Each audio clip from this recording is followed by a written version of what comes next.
Hey guys, in this video I'm going to show you how to turn your monophonic synthesizer into a polyphonic synthesizer. So let's get right into it. All right, I'm going to show you 5 different techniques. So we have using a looper, we have multi-tracking with MIDI, then we have sampling, and then we have multi-sampling. All right, so the idea here is to play a different note in the chord every time the looper repeats and starts overdubbing. So for example, in the C major case, we're playing C, E, G. So the first time around we play a C, the second time around we play an E, which is the third, and then we play a G, which is the fifth.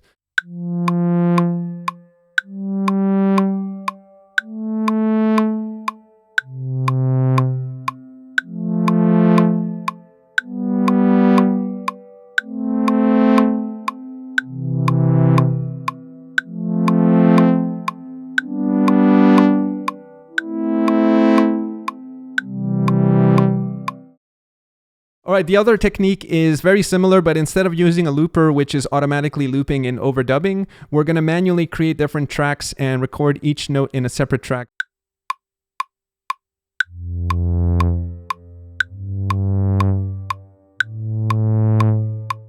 So now I'm going to record the thirds, but instead of just playing it straight above here, I'm going to probably pitch it an octave up and maybe bring in another oscillator.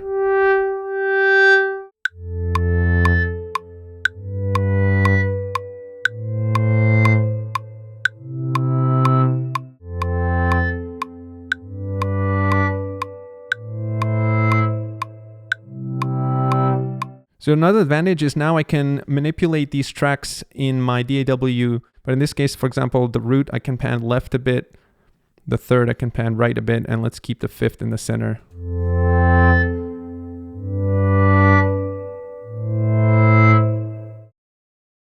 All right, next we're going to do a very similar thing, again multi-tracking, but this time we're going to be using MIDI instead of recording the audio directly like I've been doing now. And the advantage of MIDI is that you can manipulate it before you commit to the actual synth that you're recording, which means you can apply quantization, you can add more velocity curves and edit that, you can add some CC MIDI automation if you wanted to. And the other cool thing about MIDI is that you can audition the sound and actually hear what it sounds like as a chord using another temporary synth like a plugin that you plug in really quickly here.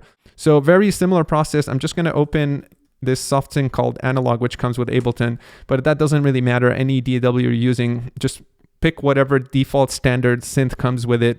And so now I'm just going to record a simple MIDI chord progression.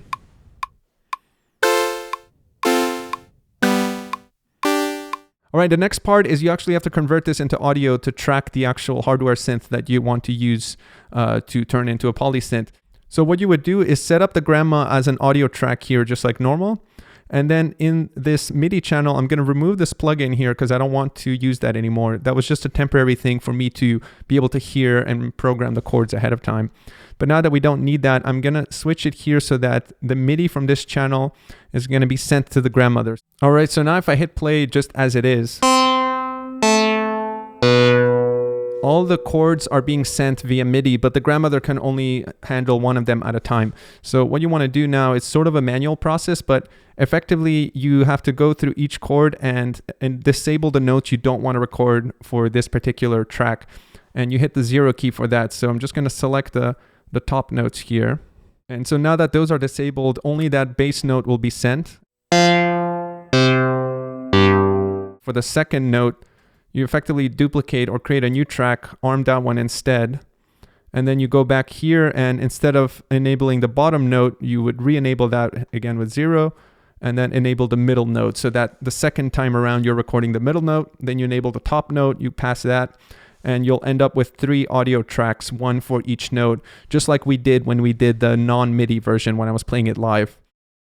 What we're going to do is effectively we're going to record only one note from the monosynth, and then we're going to use a piece of software called a sampler, and there's obviously hardware units that do this as well, where effectively you give it just one sample or recording of a note, and it'll stretch it out to give you all the other notes, which is super cool. I'm just going to record one note, and I'm just going to pick a random C in the middle here.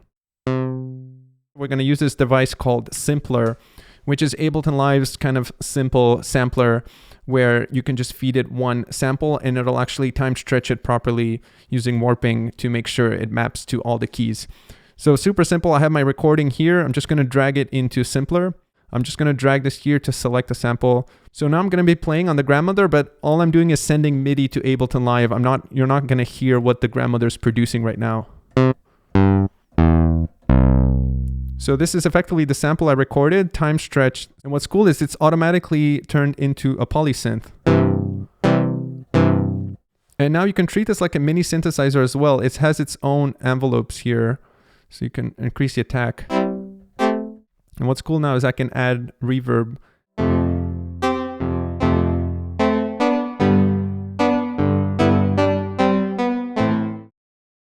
The other way to do it, and this is the kind of the common way sample libraries work, is using something called multi-sample libraries. What this means is instead of just recording one note and then stretching that across the whole range of the keyboard, you can actually record multiple different samples and assign those. So for example, I can record a C, a D, an E, so that when I play a C, it's going to play the recording from the C, and when I play a D, it's going to be recording from the D. All right, so I'm going to do the same thing as before, but instead of sampling just one note, I'm going to sample a bunch of different octaves here, or 3 in this case, just to keep the example simple.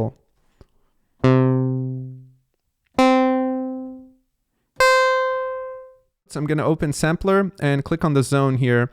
And this is where you can program and define which piece of audio gets mapped to what range in the keyboard.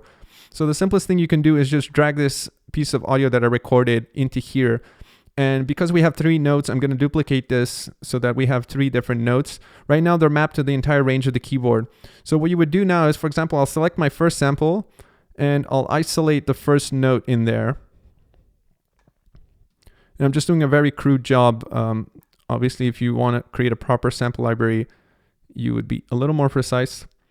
And I'm not going to bore you with the process, and I also don't feel like doing it right now, but I'm just going to show you the rough idea of what's happening. So the first note is my low C. So what you can do there is map, for example, everything below C1 will use that sample. And then for the other one, you can say, okay, everything between C1 and C2 will use this middle sample, and then everything between C3 and upwards. And what you can do is go down here and tell it what the root note is. So for example, in this one we had C3, and this one we have C4, so I'm gonna move that up. And I think I'm slightly out of range here. It might have been 2, 3, and 4, but... And of course now I can apply reverb in software, and I can change the amplitude envelope here. It also has its own filter. And now we've created a polyphonic pad sound out of that initial pluck I made with the Grandmother here.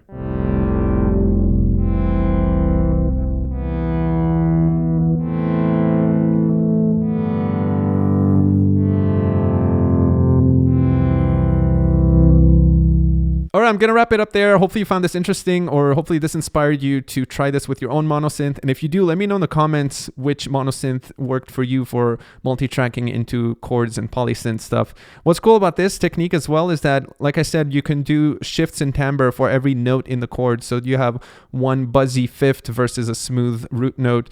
But you can also use different monosynths, right? So I'm only using the Grandmother here to keep things simple. But let's say you had 3 different monosynths. You can use one for the root notes, another one for the thirds, and another one for the fifths, and you could create these really interesting timbres, which you can't do on a polysynth, which usually has the exact same sound for every note that you play. And again, this is not meant to be a mono versus poly, and I'm not suggesting that these techniques will replace a polysynth, because there's obvious drawbacks, like not being able to tweak things in real time is kind of the main one. All right, if you like synthesizer content, consider subscribing. Make sure to like the video and share it with your mom, and I'll see you guys in the next one.